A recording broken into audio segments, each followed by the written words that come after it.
For 5 years I let my children believe I was a poor widow. To my son I was a nuisance. To my daughter I was the unpaid help. Then a magazine article exposed my $25 million secret. Suddenly their desperate fawning phone calls wouldn't stop. They thought they were about to cash in on the inheritance of a lifetime. They didn't know I had already written them out and was about to give my entire fortune to strangers. Before I begin, I just want to say thank you for taking the time to hear my story. If you're comfortable, let me know where you're listening from and what time it is where you are. Now let me tell you my story. My name is Martha Pearweather, and for the past 5 years, the world has known me as a ghost. Not the spooky, chain-rattling kind, but a quieter, more insidious type. The ghost of a woman who used to be somebody. I live in a modest, paid-for bungalow in Chicago's Chatham neighborhood, a brick-and-mortar testament to a life of quiet, working-class dignity. I clip coupons. I tend a small, meticulously kept vegetable garden in my backyard. I drive a 15-year-old Buick that groans every time I ask it to climb an incline. To my children and to the world, I am a relic. A sweet, slightly dotty old woman living out her twilight years on a meager fixed income, a testament to a life of hard work that yielded little more than survival. This perception is a lie. A deliberate, carefully constructed, and deeply painful lie. It is an experiment, a 5-year character assessment of the two people I love most in the world, my children Derek and Kimberly. You see, before I was a ghost, I was a queen. My kingdom was not one of palaces and thrones, but of simmering pots, secret spice blends, and the intoxicating aroma of slow-cooked barbecue sauce. For 35 years I was the heart and soul of Martha's Goodness, a company I started in my own kitchen with a single treasured family recipe. That single recipe grew into a beloved line of gourmet sauces and seasonings, a staple in kitchens not just across Chicago but across the country. I was a savvy, hardworking businesswoman who built a small empire from scratch. I negotiated with grocery chains, I oversaw production, I tasted every single batch to ensure its perfection. 5 years ago, a massive food conglomerate came calling. They saw the value in my brand, the loyalty I had cultivated. They made me an offer that was staggering, a number so large it felt like a misprint. After weeks of intense, secret negotiations, brokered by my lifelong friend and lawyer Beatrice B. Coleman, I sold my life's work. The final sale price, after taxes and fees, left me with a personal net worth of just over $25 million. I told no one. I signed the papers, watched the number appear in my new private investment account, and then I went home to my bungalow in Chatham and changed nothing. The experiment began. I wanted to know in the deepest, most honest part of my soul who my children were. Not the children who loved the successful, respected founder of Martha's Goodness, but the children who would have to deal with Martha Pearweather, the supposedly broke old woman who might one day become a burden. I wanted to see their hearts, unadorned by the glittering prospect of a large inheritance. For 5 years I have been collecting data, and the results of my experiment have been conclusive, consistent, and they have broken my heart in ways I never thought possible. They believe I am a ghost of my former self. They have no idea I am a dragon sitting on a hoard of gold, watching and waiting. The data points for my experiment were not gathered in a lab, but in the messy, chaotic, and often thankless landscape of my children's lives. A particularly vivid example occurred on a bright, crisp Saturday last October. My daughter, Kimberly, or Kim as she now insisted on being called, had a desperately needed self-care day planned. This, I had learned, was code for a day of expensive yoga classes, brunch with her equally stressed friends, and a solo trip to a high-end boutique in the Gold Coast. It also meant that I, her mother, was needed for a full day of unpaid childcare. I took the L train from the South Side to her trendy, ridiculously expensive apartment in Lincoln Park. The journey itself was a study in the distance between our two worlds. I left my quiet neighborhood of tidy lawns and familiar faces and emerged into a world of frantic energy, designer dogs, and a palpable sense of competitive striving. Kim greeted me at the door not with a hug, but with a hurried, distracted kiss on the cheek that smelled of expensive face cream. "Oh, thank God you're here, Mom," she said, already shrugging on a stylish trench coat. "They're absolute monsters today. Their schedules are on the fridge. I've got my yoga at 10, then brunch at noon and a facial at 3. I should be back by 5. Love you, bye." And with that she was gone, a gust of wind leaving behind a chaotic mess and 2 small children, 6-year-old Maya and 8-year-old Jackson. The apartment, which always looked so pristine in the photos Kim posted on her lifestyle blog, was a disaster zone. Toys were strewn across the floor, breakfast dishes were piled in the sink, and a mountain of laundry spilled out of a basket in the hallway. I spent the next 8 hours in a whirlwind of activity. I was not just a grandmother. I was a cook, a maid, a referee, a playmate, and a teacher. I helped Jackson with a diorama for his science project, a task that involved glue, glitter, and a level of patience I hadn't had to summon in years. I played 3 consecutive games of Candyland with Maya, feigning surprise each time she drew the Queen Frostine card. I made them a healthy lunch of chicken noodle soup from scratch, managed to get them to eat some vegetables, and then cleaned the entire kitchen until the stainless steel appliances gleamed. I did the mountain of laundry, folding tiny socks and t-shirts with a practiced efficiency. I tidied the living room, transforming the chaotic mess into a space of serene order. By the time Kim breezed back in at 5:30, flushed and glowing from her day of self-care, the apartment was spotless, the children were happy and fed, and a pot of chili I had made was simmering on the stove for her and her husband's dinner. "Oh wow, Mom, you're a lifesaver," she said, dropping her shopping bags on the floor. She gave the children perfunctory hugs, then immediately pulled out her phone. "Okay kids, smile for Mommy," she chirped, herding them into the gleaming kitchen. She snapped a dozen photos, her face arranged in a mask of beatific, loving motherhood.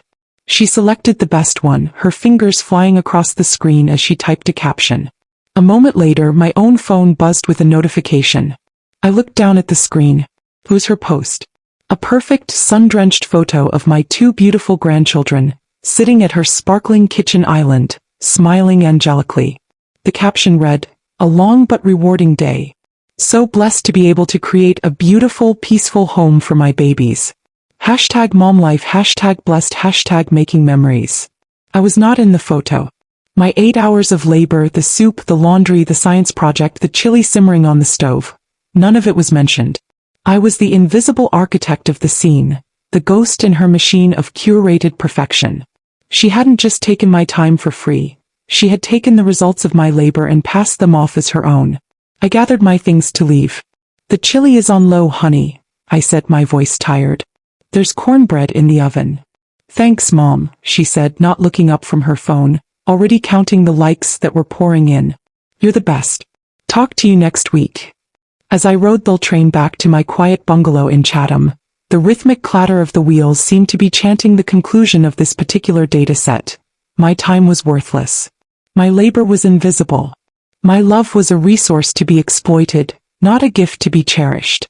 If Kim's treatment of me was a slow, corrosive acid of exploitation, my son Derek's was a series of sharp, brutal blows of pure contempt. He was a mortgage broker in the affluent suburb of Oak Brook, a man who wore his ambition like a suit of armor. He had worked hard to escape the working-class roots of his Chatham upbringing, and he viewed my simple, frugal life not with nostalgia, but with a deep and profound embarrassment. I was a reminder of a past he was desperate to outrun. The most painful illustration of this came during the brutal Chicago winter of the previous year. A polar vortex had descended on the city, plunging temperatures into the negative double digits. And as if on cue, the ancient furnace in my bungalow, a hulking metal beast that had been installed when I first bought the house with my late husband, finally gave up the ghost. It died with a sad, metallic groan in the middle of the night. I woke up to a house that was not just cold but dangerously so. I could see my breath in the air. I bundled myself in layers of sweaters and blankets and turned on a couple of small, inadequate space heaters, but I knew this was not a sustainable solution. I was a 70-year-old woman, and a prolonged period without heat in this kind of weather was a genuine health risk. My first instinct was not to ask Derek for money. My pride and my secret would never allow that. But I was overwhelmed. I didn't know who to call. I was afraid of being taken advantage of by a shady repair company. I thought Derek, in his world of real estate and property, might know a reliable, trustworthy HVAC contractor. I was calling for his advice, for his guidance, for a son's support in a moment of genuine need. I dialed his number, my fingers stiff with cold. He answered on the 4th ring, his voice sharp and impatient. "Mom, what's up? I'm in the middle of something huge here." "Derek, honey, I'm so sorry to bother you," I began, my teeth chattering slightly. "But my furnace has broken down. It's freezing in here and I don't know who to call. An exasperated sigh crackled through the phone. It was a sound I had come to know well, the sound of his patience wearing thin. Seriously, Mom? The furnace? Today of all days? I'm about to close a 7-figure deal on a property in Hinsdale.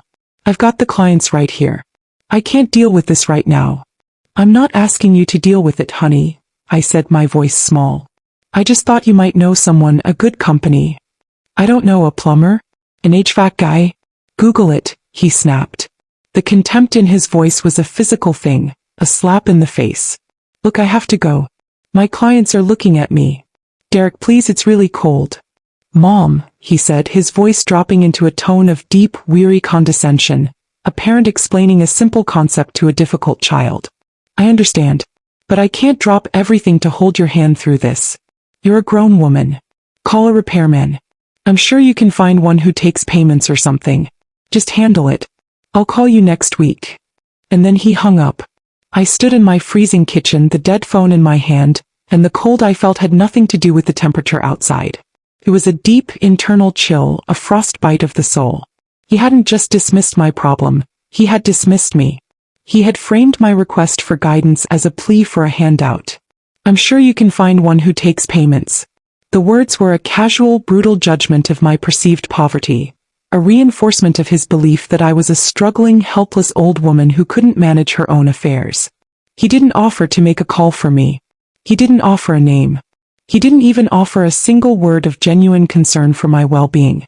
My safety in the face of a potentially life-threatening situation was less important than his 7-figure deal, less important than the image he needed to project to his wealthy clients.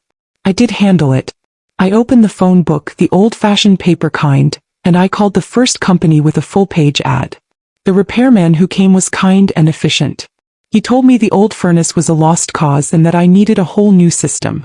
The price he quoted was astronomical.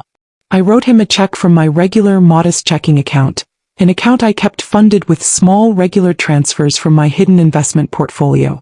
I paid for the entire new system in full on the spot. The repairman's eyes widened in surprise. Yes, ma'am, he said, a new note of respect in his voice. As I sat in my now blessedly warm house that evening, I thought about Derek. He was out there celebrating his big deal, living his big, important life, completely oblivious to the fact that his supposedly broke mother had just made a major capital purchase without batting an eye. He had no idea of the resources I commanded. But I had a very clear idea of the poverty of his own character. The data from this particular experiment was clear. In his eyes, I was not a mother to be cherished, but a problem to be managed, a burden to be brushed aside. I sat in my warm house, the quiet hum of the new, efficient furnace a constant reminder of my son's coldness. The incident was not an anomaly. It was a data point in a long, consistent and heartbreaking trend. My experiment, which had begun 5 years ago as a genuine, if perhaps misguided, quest for truth, was no longer an assessment. It was a confirmation. The results were in and they were irrefutable. My life, as my children perceived it, was a series of small, manageable problems for them to either exploit or ignore. For Kim, my free time was a resource to be plugged into the gaps of her overscheduled life. I was the unpaid nanny, the uncredited housekeeper, the silent, invisible engine that kept her curated world running smoothly. My reward was the occasional distracted "thanks, Mom," and the dubious honor of seeing my labor rebranded as her own maternal triumph on social media. For Derek, my very existence was a low-grade annoyance, a reminder of a past he was trying to erase. My calls were an interruption to his important deals. My problems were a drain on his precious time. He saw me as a collection of needs, a broken furnace, a leaky faucet, a lonely holiday, that threatened to impose upon his carefully constructed world of suburban affluence. His love was conditional, and the condition was that I remain quiet, independent, and, above all, invisible. I spent the next few days in a state of quiet, profound reflection. I catalogued the slights, the dismissals, the casual cruelties of the past 5 years, not with the emotional pain of a mother, but with the detached precision of an archivist. There was the time Derek had forgotten my 70th birthday, only to call 2 days later with a flimsy, unapologetic excuse. There was the Christmas Kim had given me a cheap, generic gift basket from a drugstore, the kind one gives to a distant colleague, while she and her family exchanged luxury gifts in front of me. There was the endless stream of unanswered texts, of calls that went straight to voicemail, of family events I only learned about after seeing the photos online. Each memory was a piece of evidence. Each slight was a footnote in the final report.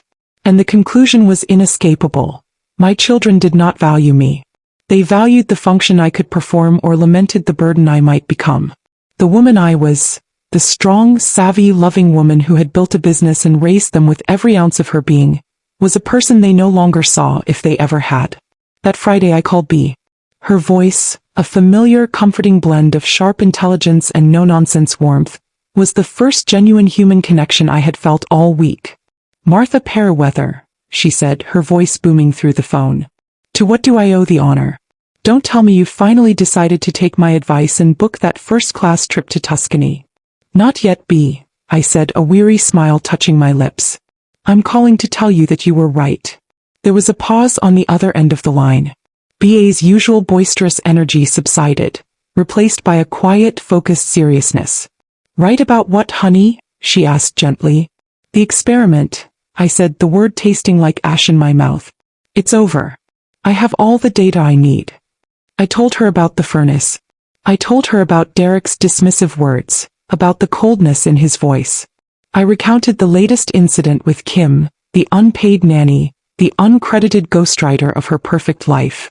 I laid out the evidence, my voice flat and emotionless, like a scientist presenting their findings. B listened without interruption. When I finished, she let out a long, slow sigh, a sound of deep, sorrowful frustration. "Oh, Martha," she said, her voice thick with a fierce, protective anger. "Those foolish, foolish children. They have no idea, do they? They have no idea what they are throwing away." "No," I said. "They don't." "So what now?" B asked, her voice shifting, becoming the sharp, strategic lawyer I knew so well. "Are you finally going to end this charade? Are you going to call them up, tell them the truth and watch them grovel? Because as much as I would enjoy that spectacle, I'm not sure it would solve anything." "I don't know what I'm going to do," I admitted, and it was the truth. "That's why I'm calling you. The experiment is over. I know who they are. But I don't know what to do with the information." "Well, let's start with what you're not going to do," B said, her voice a command. "You are not going to continue living like this. You are not going to spend one more day clipping coupons and driving that death trap of a car while $25 million sits in an account earning interest. You earned that money, Martha. You earned the right to enjoy it. Your children have shown you who they are. For 5 years. When are you going to believe them?" Her words were a bucket of cold, clear water. He was right. The assessment was complete. My children were who they were. Selfish, entitled, and utterly blind to my true worth. The question was no longer about them. It was about me. What was I going to do with the rest of my life? A life that was suddenly and terrifyingly my own. The game was over. I just didn't know how the final score would be tallied. The end of the experiment did not arrive with a decision on my part. It arrived, as so many of life's pivotal moments do, without warning, delivered by the cold, impersonal hand of modern technology. It came on a Tuesday morning, not with a bang but with a ping. I was in my kitchen, drinking my morning tea and reading the paper, the old-fashioned ink-on-your-fingers kind. My smartphone, an older model with a slightly cracked screen that my children often made fun of, buzzed on the table beside me. It was a text message from a neighbor down the street, a sweet woman named Carol with whom I occasionally exchanged gardening tips. The message was simple. "Oh, Martha. Is this you?" Below the text was a link. My first thought was that it was some kind of scam, a phishing attempt. But my curiosity got the better of me. I tapped the link with a hesitant finger. The screen took a moment to load, and then an image resolved itself. It was a professional headshot of me, taken about 6 years ago for a local business journal feature on Martha's goodness. I was smiling, confident, the queen of my small sauce empire. And above that photo was a headline in large, bold, unmistakable letters on the website of Forbes magazine. The headline read, "The Goodness of Wealth. How Martha Periweather Turned a Family Recipe into a $25 million Fortune." I felt the blood drain from my face. My hand trembled and I nearly dropped the phone. I read the first few lines, my heart pounding a frantic, panicked rhythm against my ribs. "Chicago, Illinois. In an age of flashy tech billionaires and loudmouthed CEOs, some of the most impressive business stories are the ones you've never heard. Meet Martha Periweather, the 70-year-old founder of the beloved Martha's Goodness brand. While most Chicagoans know her sauces, what they don't know is that 5 years ago, Periweather quietly sold her company to food conglomerate Global Provisions in a blockbuster deal valued at over $40 million. Sources close to the acquisition, which was protected by a 5-year non-disclosure agreement that has just expired, confirm that Periweather personally netted an estimated $25 million, making her one of the city's wealthiest and most secretive self-made women. The article went on. It was meticulously researched. A journalist, likely tipped off by someone from Global Provisions now that the NDA was up, had done their homework. They detailed the history of my company, from its humble beginnings in my Chatham kitchen to its national distribution. They praised my business acumen, my savvy, under-the-radar negotiating skills. They speculated about my current quiet life, framing it not as poverty, but as the eccentric privacy of the mega-wealthy. I scrolled through the article, my mind reeling. It was all there. The secret I had guarded so carefully for 5 years, the truth that had been the central organizing principle of my lonely experiment, was now public knowledge, available to anyone with an internet connection. My phone started to buzz again, this time with a phone call. It was Carol, my neighbor. I ignored it. Then it buzzed again. A text from my cousin in Detroit. Then another from an old friend from my church. The dam had broken.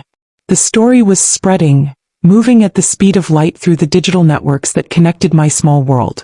I sat at my kitchen table, the half-finished cup of tea growing cold, and I felt a strange dual emotion. On the one hand, there was a profound sense of terror. My carefully controlled experiment was over.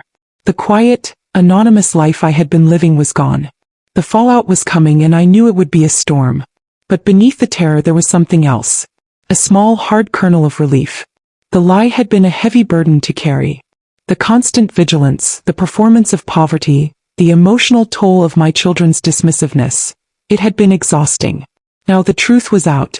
It had not been revealed on my terms, but it was revealed nonetheless. The game board had been violently, unceremoniously, and publicly upended. I thought of Derek and Kim. I knew with an absolute and chilling certainty that it would only be a matter of time before the link found its way to them. Their worlds, their entire perception of their mother, of their own futures, was about to be detonated. The children who had treated their broke mother with contempt and indifference were about to find out she was a millionaire. The quiet of my morning was shattered. The ghost of Chatham was about to become very, very visible. And I knew with a grim and weary certainty that my phone would soon be ringing with calls from the two people who had, for the past 5 years, barely been able to find the time to call me at all. The reckoning was no longer a future possibility. It was here. The digital shockwave reached my children just before noon. I can picture the scene with a clarity that is almost cinematic. Derek would have been in his gleaming, impersonal office in Oak Brook, probably condescending to a client about interest rates, when his phone would have started buzzing incessantly. Friends from his country club, old fraternity brothers, rival brokers, all of them sending the same link, followed by a string of exclamation points and question marks. Derek, is this your MOM? Kim would have been in the middle of her carefully curated day, perhaps at a Pilates class or staging a photo of a single perfect macaron for her blog, when her phone, the lifeline to her social relevance, would have lit up with notifications. Her circle of mommy bloggers, her sorority sisters, the other parents from her children's private school, all of them sharing the same jaw-dropping article. Hongi Kim, have you seen this? Your mother is loaded. Their reactions, I am sure, would have been a mirror image of my own, but with a different emotional flavor. First shock, then a dizzying, disbelieving vertigo. And then, as the reality of the number, $25 million, sank in, a frantic, desperate, and all-consuming greed. The mother they had written off as a charity case, a future burden, was suddenly the most important, most powerful, most fascinating person they had ever known. My phone, which had been buzzing with calls from curious friends and relatives, suddenly took on a new, more urgent rhythm. It was Derek. His name flashed on the screen, a name I had not seen initiate a call in months. I stared at it, my heart a cold, steady stone in my chest. I let it ring until it went to voicemail. A moment later it rang again. Kim. I let her call go to voicemail as well. Then Derek again. Then Kim. They began calling in a frantic overlapping tandem, a duet of desperate discovery. For 5 years my calls to them had been an inconvenience, an interruption to their busy lives. Now their calls to me were a matter of life and death. Their life. Their death. On BA's explicit instructions I did not answer. Let them stew, she had commanded when I had called her in a panic after seeing the article. Let them marinate in their own hypocrisy. Do not give them the satisfaction of an immediate response.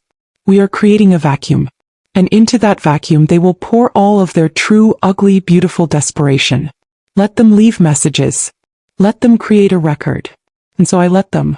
I turned the ringer off on my phone and let it sit on the kitchen table, vibrating with their frantic, escalating panic. It was a strange, grim form of entertainment. After an hour of this relentless, unanswered assault, I saw the voicemail icon indicate that it was full. Later that evening, after a long, fortifying walk around my neighborhood, I sat down with a glass of wine and, with a deep breath, I listened to the record they had created. The first message was from Derek. His voice, usually so clipped and impatient, was a booming, unfamiliar performance of sycophantic pride. "Mom," he shouted as if I were on the other side of a football field. "Mom, it's Derek. My God, I just saw the article. I'm just bursting with pride. 25 million. I had no idea. You are amazing. A genius. We have to celebrate. I'm taking you to Gibson's, the best steak in the city, my treat. Call me. I am so proud of you." The hypocrisy was so thick, so shameless, it was almost impressive. This was the same man who, just months ago, couldn't be bothered to help me with a broken furnace. Now he wanted to buy me $100 steak. The next message was from Kim. It was an even more audacious performance. He was crying. Not real, heartbroken sobs, but the wet, hiccuping, actressy tears of a person performing grief. "Oh, Mommy," she wailed, her voice thick with manufactured emotion. "It's me. I saw the news. And I feel so awful. I had no idea you were carrying this huge secret all by yourself. You must have been so lonely. And if I ever seemed distant or stressed, it was just because I was so worried about you, about how you were getting by. I miss you so much, Mommy. We all miss you. The kids are asking for their Nana. We should have a spa day. A real one. My treat. I just want to talk to you. I love you." The lies were breathtaking. The woman who used me as a free servant, who couldn't even be bothered to include me in her family photos, was now claiming her distance was born of concern for my well-being. She wasn't just a user. She was a revisionist historian, desperately trying to rewrite the narrative of the past 5 years. The messages continued in this vein, each one more desperate, more cloying, more transparently false than the last. They were no longer my children. They were strangers, amateur actors in a poorly written play, trying out for the role of devoted, loving child of a secret millionaire. I listened to every single message, my face a mask of stone. I was not angry. I was not sad. I was simply confirmed. The experiment was over. The hypothesis had been proven. Their love was not a constant. It was a variable, and its value was directly proportional to my perceived net worth. The flood of fake affection was more damning than 5 years of honest neglect had ever been. After 2 full days of their calls and texts going completely unanswered, Derek and Kim's panic evidently reached a tipping point. They must have conferred, their shared desperation forging a temporary strategic alliance. If their mother would not come to them, they would go to her. Their new strategy was a direct frontal assault, armed not with anger, but with a clumsy, transparent display of their newfound wealth-appropriate affection. It was a Thursday afternoon. I was in my living room reading when a large, unfamiliar luxury SUV pulled up in front of my bungalow. It was the kind of vehicle Derek often praised, a monument to suburban conquest. Derek emerged from the driver's side, Kim from the passenger's. But they were not empty-handed. They went to the back of the vehicle and began to unload a series of large, cumbersome boxes. It was an ambush, and their weapons were gifts. I watched from behind my curtains as they struggled up my front walk, their arms laden with offerings. It was a tragicomic parade of ill-conceived, materialistic penance. Derek was wrestling with a flat-screen television so enormous it almost completely obscured him. Its screen was wider than my living room sofa. Kim was juggling several large brown paper bags from Whole Foods, the kind of grocery store she had once insinuated I couldn't afford, and dangling from her wrist was a designer handbag in a garish shade of pink that was the antithesis of my personal style. They were not bringing me gifts. They were bringing me props. They were attempting to furnish my modest life with the accessories of their world, a desperate, clumsy attempt to show me that they, too, spoke the language of money, that they belonged in my new wealthy reality. I waited until they had deposited their haul on my small front porch and rung the doorbell. I took a deep, steadying breath, smoothed the front of my simple cotton dress and went to the door. I opened it. They stood there, their faces arranged in anxious, hopeful smiles. They looked like two children who had been caught misbehaving and were now presenting their beleaguered parent with a hastily picked bouquet of weeds. "Mom," Derek boomed, his voice unnaturally cheerful. "We were in the neighborhood and just wanted to stop by, see how you were doing." "We brought you a few things, Mommy," Kim chimed in, gesturing to the pile of goods. "We were so worried you were just eating canned soup. And your television is so tiny. We thought you deserved an upgrade." The condescension was still there, just wrapped in a new, more expensive packaging. They weren't just giving me gifts. They were critiquing my life, the life they had been perfectly happy for me to live just 1 week ago. I did not smile. I did not invite them in. I simply stood in the doorway, a calm, immovable object. "That was thoughtful of you," I said, my voice neutral, cool. Their smiles faltered slightly in the face of my placid, unreadable expression. This was not the tearful, grateful reunion they had envisioned. "Well, can we bring this stuff in for you?" Derek asked, gesturing awkwardly to the massive television box. "You can leave it on the porch," I said. "I'll deal with it later." The rejection, polite as it was, clearly unnerved them. They had expected to be welcomed in, to use the act of setting up the television as a Trojan horse to get inside my house and, more importantly, inside my head. "Mom, come on," Kim said, her voice taking on a wheedling tone. "Don't be like this. We just want to talk to you. We were so shocked. Why didn't you tell us?" This was it. The real reason for their visit. The question that had been burning in their minds for 48 hours. It was not a question born of hurt or a sense of betrayal. It was the question of an heir who has just discovered the true size of the estate and is desperate to secure their claim. I looked at them, at my 2 grown children standing on my porch, their faces a mixture of greed, anxiety, and a profound, almost comical lack of self-awareness. And I felt nothing but a great, weary pity. "My finances," I said, my voice as quiet and firm as a closing door, "have always been my private business. They remain so."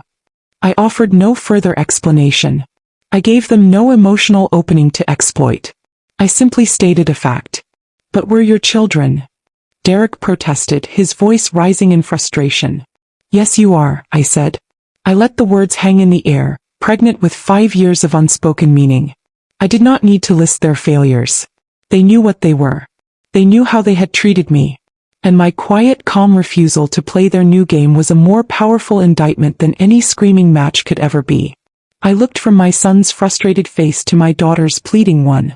"It was good of you to stop by," I said, the words a clear, unmistakable dismissal. "Thank you for the gifts. I have things I need to do now. Have a good evening." And before they could protest further, before they could launch into another performance of contrition or complaint, I gently but firmly closed the front door, leaving them standing on my porch with their mountain of useless, expensive offerings. I turned the deadbolt, the solid, definitive thunk echoing in the quiet hallway. The door was closed. And I knew in that moment that it would never truly be open to them again. The closed door was a declaration of war. My children, accustomed to a mother who was pliable, accommodating, and desperate for their affection, did not know how to handle this new version of me, a woman who was calm, polite, and utterly impenetrable. Their strategy of a charm offensive had failed spectacularly. The lavish gifts, which I later had a local charity come and pick up from my porch, had been nothing more than an expensive ticket to a show that had been cancelled. Their panic, I can only assume, metastasized into a new, uglier form. If they could not win me over with fake affection, they would try to control me through legal intimidation. They had failed to appeal to my heart. Now they would try to attack my mind. About a week after the disastrous porch visit, a crisp, formal envelope arrived in my mail. It was from a law firm I had never heard of, a high-powered, expensive-looking firm based in the Loop. My hands were steady as I opened it. I knew instinctively what it was. It was the next move in the chess game. The letter was a masterpiece of veiled threat and legal jargon. It was from a lawyer representing Mr. Derek Periweather and Mrs. Kimberly Wallace. It spoke of their deep and abiding concern for their mother's well-being and recent erratic behavior. It mentioned my extreme secrecy and my sudden unexplained social withdrawal from my own children.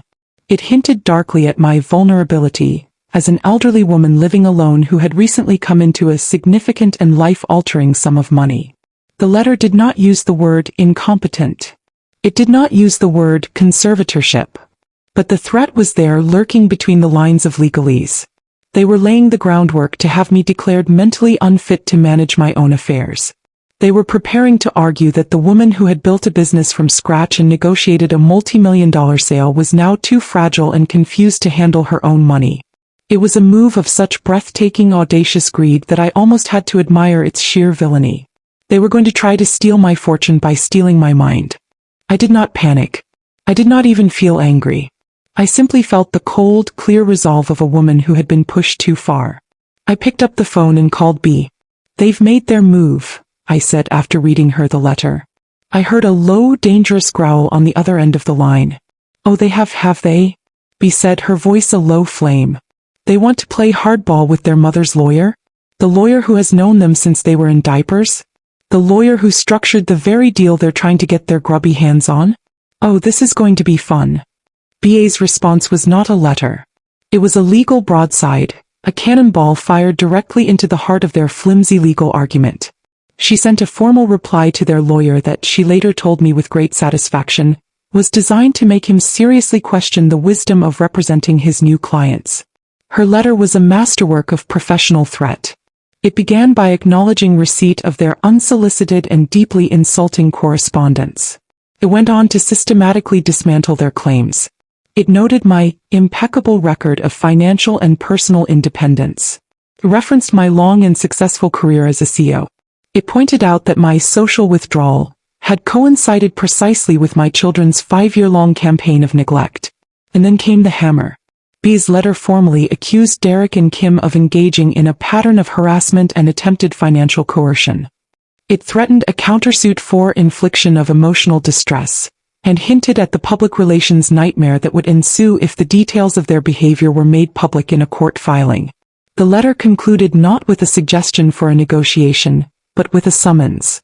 "In the interest of providing final and absolute clarity on this matter," B wrote, "and to prevent any further frivolous legal action, your clients, Mr. Periweather and Mrs. Wallace, are hereby summoned to a meeting at our offices on Friday, October 25th at 10 a.m.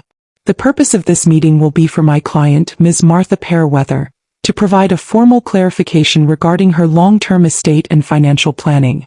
Attendance is not optional if they wish to avoid the aforementioned legal response." It was a checkmate. She had turned their offensive move into a defensive scramble. They had tried to put me on trial, and now they were the ones being summoned to court. They had wanted a meeting to discuss their inheritance. And a meeting was exactly what they were going to get. Just not the one they had been planning on. The meeting was held in BA's largest and most intimidating conference room. It was a space designed to communicate power, with a massive polished mahogany table, a wall of windows overlooking the Chicago skyline, and an air of quiet, expensive seriousness. Derek and Kim arrived with their lawyer, a slick, nervous-looking man who already seemed to regret taking their case. My children looked pale and anxious. The smug entitlement they had displayed on my porch was gone, replaced by a sullen, resentful apprehension.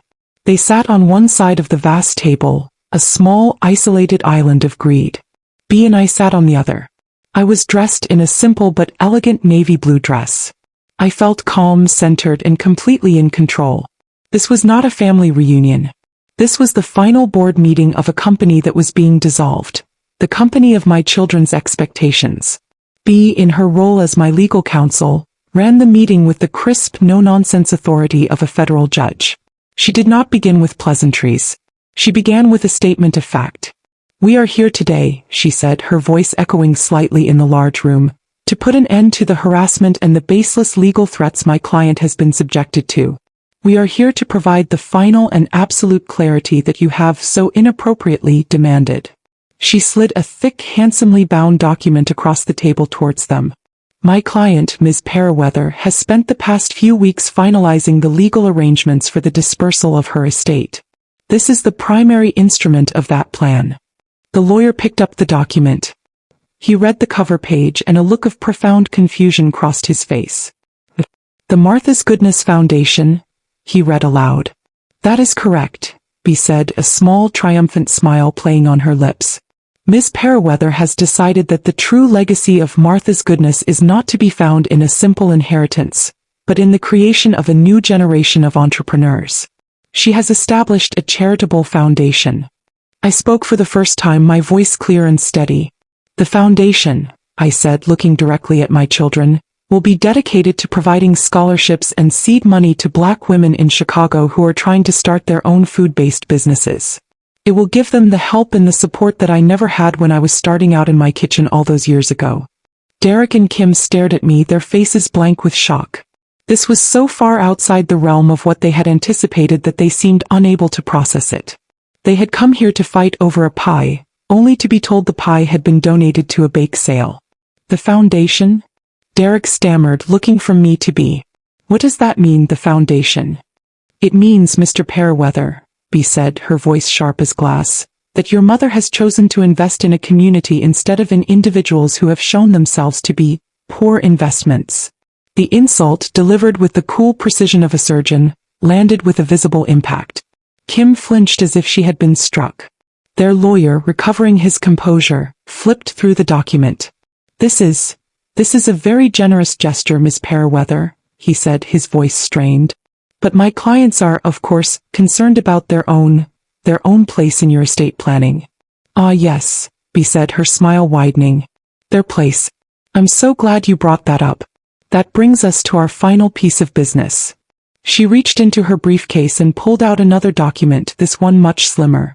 The air in the room grew thick with a new, more personal tension. The children had been stunned by the news of the foundation. They were about to be devastated by the details of their own exclusion. This was the moment the entire 5-year experiment had been leading to. This was the final data point, the conclusion of the report. Bea slid the slim document across the table. It was my new and final will and testament, executed just 2 days prior, notarized, and as legally impenetrable as Bea could make it.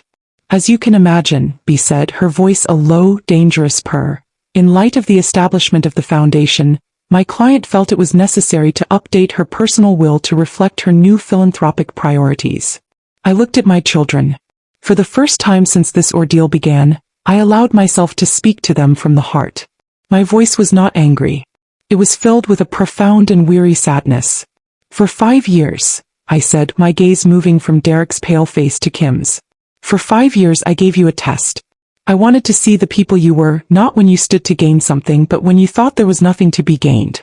I wanted to see if you loved me, Martha Periweather, the woman, your mother, or if you were simply waiting for the death of Martha's Goodness, the brand.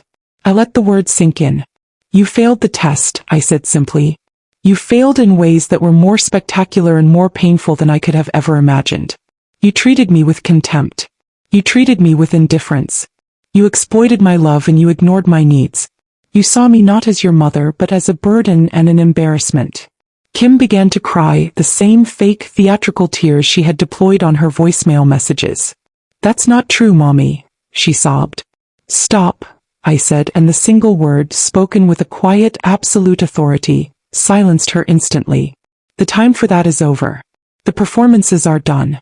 Today is about facts. I nodded to Bea. Bea opened the will to the relevant page. The will is quite straightforward, she said. It directs that, upon my client's death, the entirety of her remaining personal and financial estate, including all properties, investments, and liquid assets, will be transferred directly to the endowment of the Martha's Goodness Foundation. She paused, letting the finality of that statement settle over them.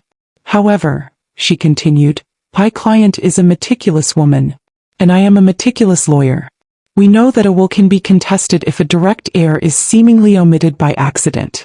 So to avoid any such confusion and to make Miss Periweather's intentions undeniably clear, we have made sure to mention you both by name. She turned the document around for them to see, her finger pointing to a specific clause. Their lawyer leaned forward to read it aloud, his voice a stunned, disbelieving monotone. To my son Derek L. Periweather, a man who has demonstrated that his ambition far outweighs his compassion, I bequeath the sum of $1. He swallowed hard and continued to the next line.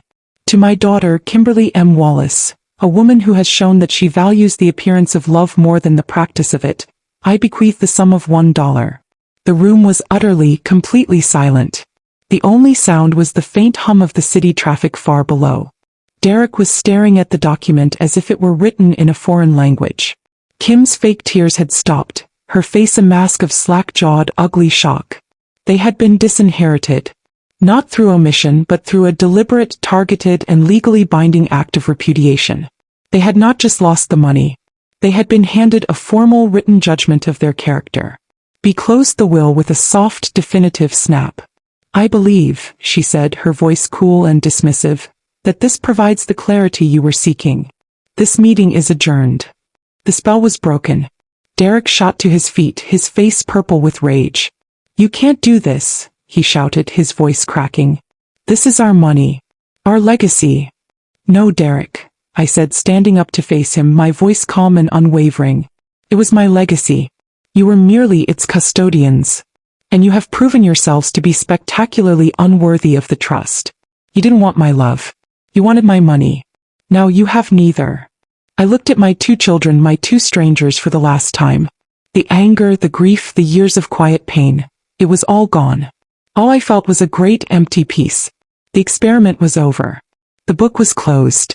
6 months later, the Chicago skyline glittered outside the floor-to-ceiling windows of a stunning penthouse apartment overlooking Millennium Park. The space was warm and filled with the happy chatter of 100 people, the clinking of glasses and the delicious aroma of gourmet food. This was my new home. This was my new life. I had sold the bungalow in Chatham, the site of my lonely experiment, and had moved into this beautiful, light-filled space. It was a home that reflected not the woman I had been pretending to be, but the woman I truly was. Successful, independent, and finally, unapologetically enjoying the fruits of my own labor. But this evening was not about me. It was about them. The room was filled with the inaugural class of the Martha's Goodness Foundation. There were 10 of them, 10 bright, ambitious, and deeply talented black women from all over the city. There was a young woman with a plan for a line of artisanal Caribbean hot sauces, another who baked the most divine sweet potato pies I had ever tasted, and a third who was developing a vegan soul food concept. They were all brilliant. They were all hungry in every sense of the word. And they were all here tonight to be celebrated. This was the first ever Martha's Goodness Foundation Awards dinner. Each of the 10 women was receiving a substantial grant, a combination of a scholarship for business classes and seed money to get their own ventures off the ground. They were my new heirs. They were the legacy I had chosen. Bea was at my side, a glass of champagne in her hand, her face beaming with a pride that mirrored my own. Look at them, Martha, she said, her voice thick with emotion. Just look at them. This is real. This is a legacy. I watched as one of the young women, a baker named Imani, took the small stage we had set up. She was a single mother from the West Side, and her grant meant she could finally move out of her rented kitchen space and into her own small storefront. I don't have the words to express my gratitude to the foundation and to Miss Periweather, she said, her voice trembling with an emotion that was raw and real.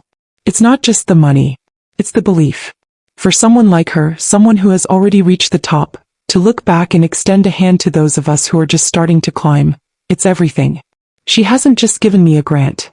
She has given me a chance to build something for my own family. She has given me a foundation. The word hung in the air. Foundation. The very thing I had tried and failed to give to my own children. And here was this stranger, this brilliant, hard-working young woman, who understood its meaning perfectly. I have not spoken to Derek or Kim since that day in Bea's office. I have heard through the grapevine that their lives have been difficult. Their desperate attempt to have me declared incompetent became a source of gossip and ridicule in their social circles. Their own lawyers, seeing the ironclad nature of my will, had dropped them as clients. Their greed, once a private failing, was now a public stain on their reputations. They had gotten their dollar. I hope they spend it wisely. As the evening wound down, the young women gathered around me, their faces shining with hope and a genuine, heartfelt appreciation. They asked me for advice. They told me their dreams. They saw me not as a bank account, not as a burden, but as a mentor, a matriarch, an inspiration. I looked out at the glittering city lights, my heart full. I had spent so many years believing that my legacy was a matter of blood, a straight, unbroken line from me to my children. I had learned that a true legacy is not something you pass down. It is something you spread out. It is not a treasure to be hoarded by a few, but a light to be shared with many. My name is Martha Pearweather.